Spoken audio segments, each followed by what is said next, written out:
Author Timothy Lewis Baker, author of 7 books. Here is Fantastic Florida Fun. Concerns youth involved in an altercation at his home in Indiana back in the 70s. He had to flee, so he went to sunny Florida, where he met up with a teenage girl also. He was hitchhiking, and she took him home with her and introduced him to her hippie dad, who was a drug dealer and all kinds of crime ring syndication that he had going. Al and Melissa was the girl's name, Al was the man's name, and Mark was the original teenager headed out of Indiana to find his fortune.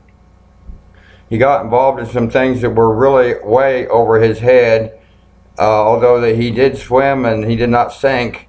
But as things became more involved, he found out and discovered there were many things that were going on between Al and Melissa that he didn't know about. When he questioned Melissa, he soon became aware that she didn't really fully know about them also consciously.